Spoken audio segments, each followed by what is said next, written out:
Hello everyone, welcome back to my channel. तो friends, Hare Krishna, कैसे हो आप? आई होप आप सब अच्छे होंगे। मैं भी बिल्कुल ठीक हूँ। दोस्तों, आज की वीडियो में हम जानेंगे गुप्त नवरात्रि कब शुरू है और कब समाप्त है। गुप्त साधना किन किन लोगों को करनी चाहिए, क्या इसे ग्रस्त लोग भी कर सकते हैं। साथ ही हम जानेंगे गुप्त नवरात्रि कब शुरू हो रहे हैं और कब समाप्त हो रहे हैं।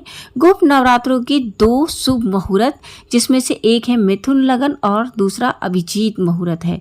गुप्त नवरात्रों के अचूक उपाय जिन्हें आप करेंगे तो आपकी समस्याएं काफी हद तक समाप्त हो जाएंगी। तो दोस्तों, चलिए शुरू करते हैं आज का वीडियो। दोस्तों, गुप्त नवरात्रि शुरू हो रहे हैं 26 जून से 4 जुलाई तक।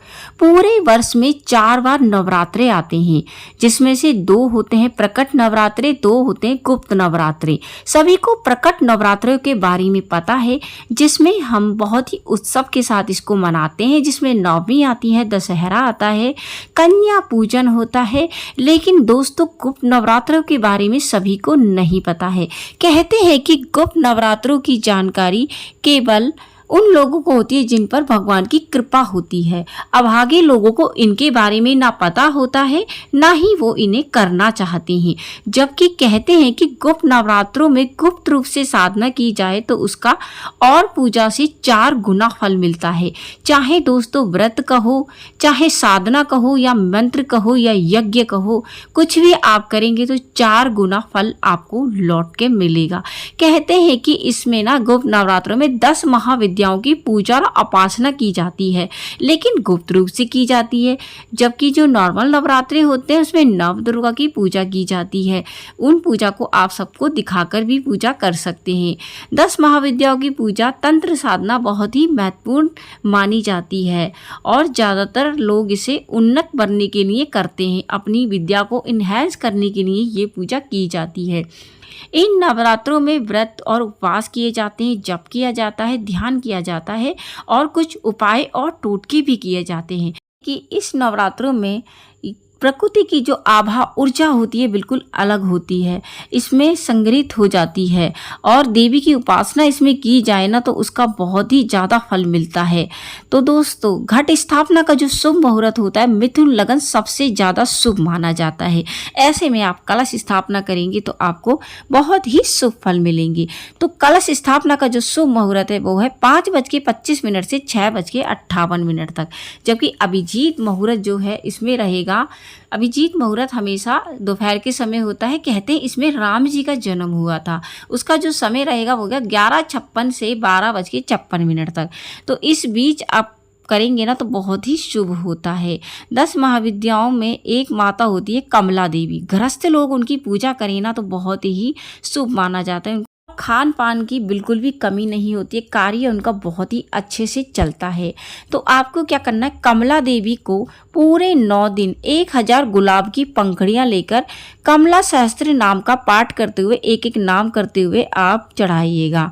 कहते हैं इससे आपके जीवन में धन की कभी कमी नहीं रहेगी और गृहस्थ लोग इनकी पूजा कर सकते हैं। को 9 दिन तक आप कर सके तो बहुत अच्छा है, नहीं तो 5वां दिन विशेष इनका होता है और इन्हें लक्ष्मी माता का एक्सपेंसिव ही कहा जाता है। इसमें होती है 10 महाविद्याओं की पूजा। इनमें आप उनके अलग अलग भोग होते हैं, उसका वीडियो अपलोडेड है हमारे चैनल में, आप देख सकते हैं प्ले लिस्ट में जाकर। तो दोस्तों, अलग अलग भोग होता है, उनको आप लगाएंगे, वो भी गुप्त रूप से लगाएंगे, किसी को नहीं पता होना चाहिए। आपने व्रत रखा है वो भी गुप्त रूप से, कन्या पूजन आप कर रहे हैं वो भी गुप्त रूप से, विसर्जन करोगे वो भी गुप्त रूप से, किसी को नहीं पता होना चाहिए। तो दोस्तों, आपको उपाय बता देते हैं। आपके घर में नजर दोष है, बीमार रहते हैं, किसी ने कुछ किया कराया है, तो आपको 7 नींबू लेने हैं।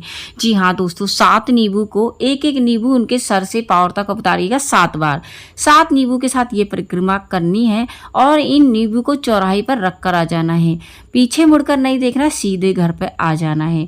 उसके अलावा आपका व्यापार नहीं चल रहा है, आपकी तंगी है, क्लाइंट आते हैं लेकिन काम नहीं बन पा रहा है, लीड नहीं हो पा रही है, तो आपको क्या करना है, आपको लेना है 1 नींबू, उसमें 5 लौंग गाड़ देनी है और उसको माता के आगे रखना है। ये किसी भी नवरात्रों में आप कर सकते हैं, मतलब नवरात्रि के जो 9 दिन हैं उनमें किसी भी दिन आप ये कर सकते हैं और देवी मैया के सामने पूरा दिन रखा रहने दीजिएगा। शाम को दिन छुपने के पास लेके जाइएगा, चौराहे पर पीछे की तरफ से फेंक कर आ जाइएगा।